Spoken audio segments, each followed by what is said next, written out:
folks, it's me, Henna. Hey, guess what? Mission has been a success. Yes. So mission successful! Yay! What I'm talking about is this. My chili plants, Brain, Orni, and Orni. Each of my 3 chili plants is doing very well. Yeah. So I'm going to put this camera over and show you how each of them is doing. Yeah. Okay, so this is Brain.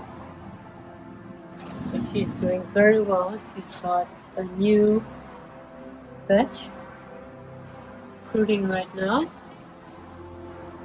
And yeah, the leaves,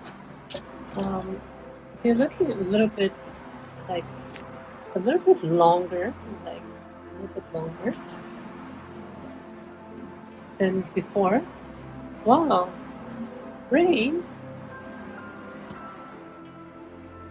That's a huge rain pepper. Wow. I didn't know that you could grow chilies that big. Amazing. I should probably get my ruler and measure it, huh? So I have my ruler here.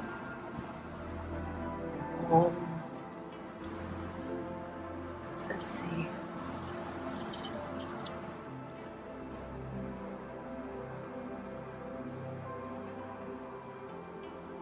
About 20 millimeters. That's pretty cool. Yeah.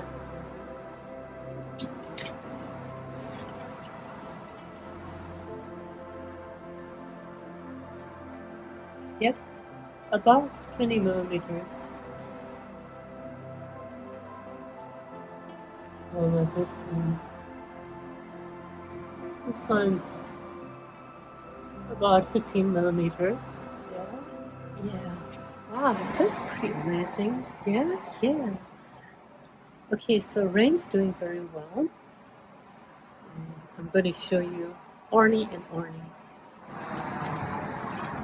So there's Orni, and there's Orni, right? It's Orni, and Orni.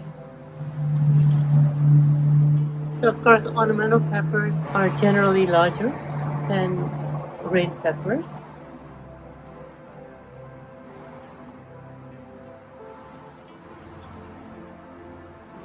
Let's see.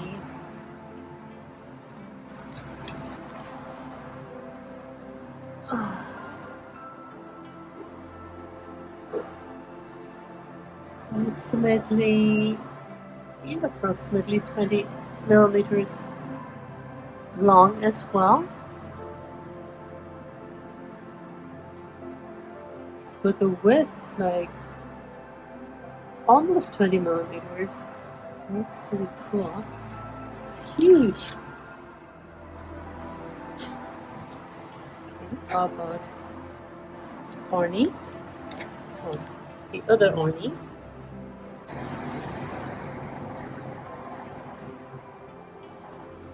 Approximately 20 millimeters and approximately 15 millimeters. Yeah, that's pretty cool.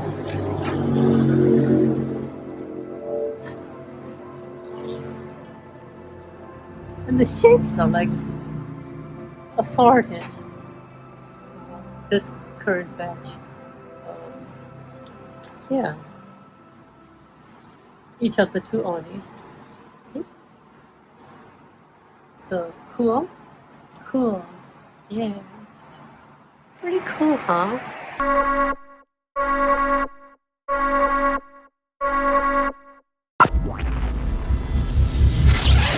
Okay, so as for my automatic irrigation system that I had before, the siphon system, it wasn't working too well. It was frequently getting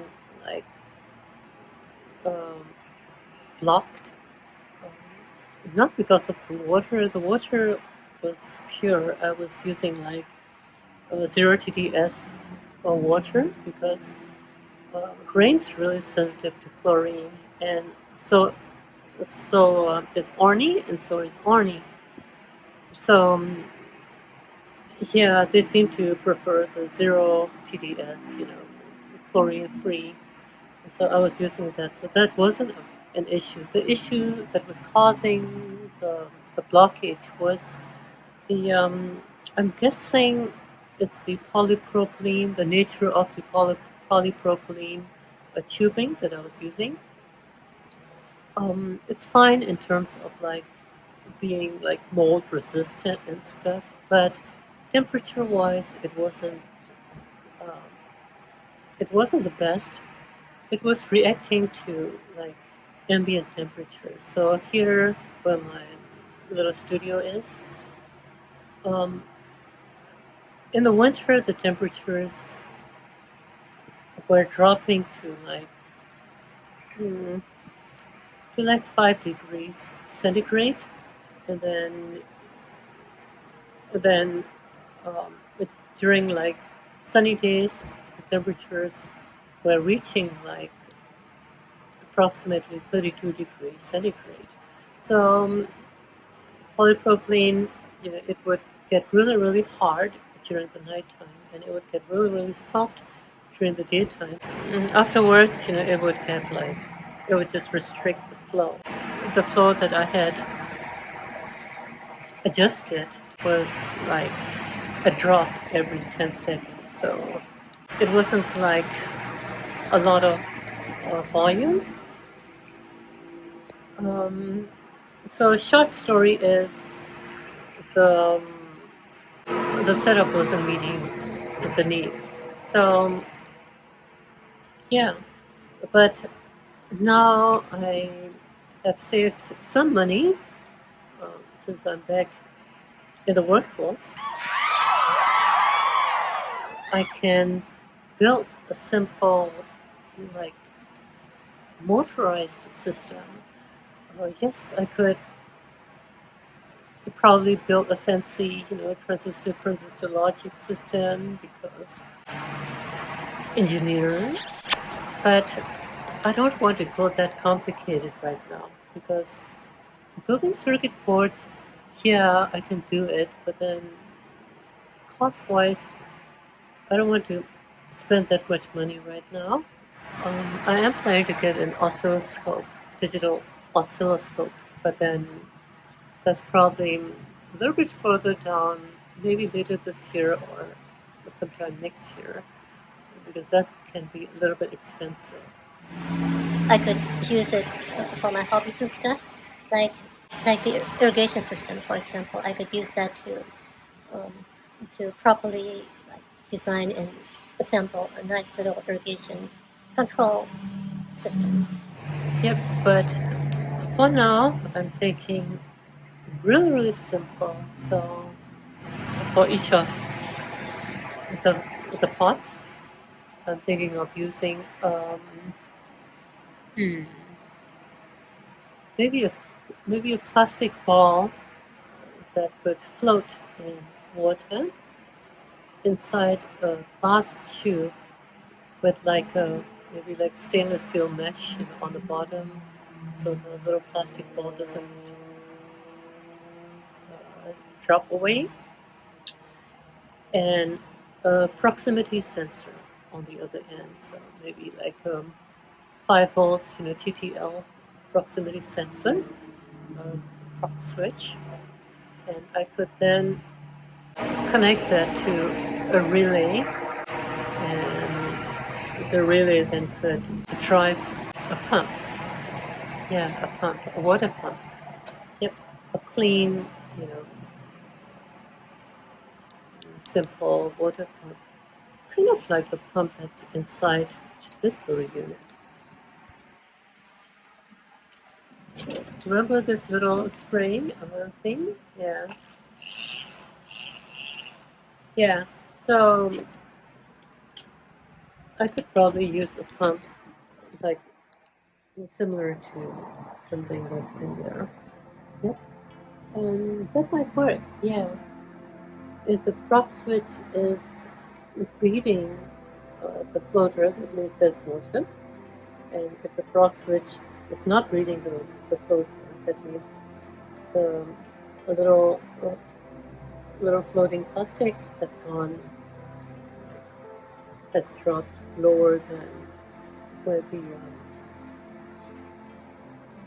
minimal level is supposedly supposed to be, and then that could activate the pump. Yep. Yeah, I think that's a good idea. It's simple, it's straightforward, and I could probably, at this time, I could probably set it up with like 4.5 volts of alkaline batteries, and that might last maybe about a month or so, or a couple of months here. Sounds like a good idea. Sounds like a good idea. Yeah.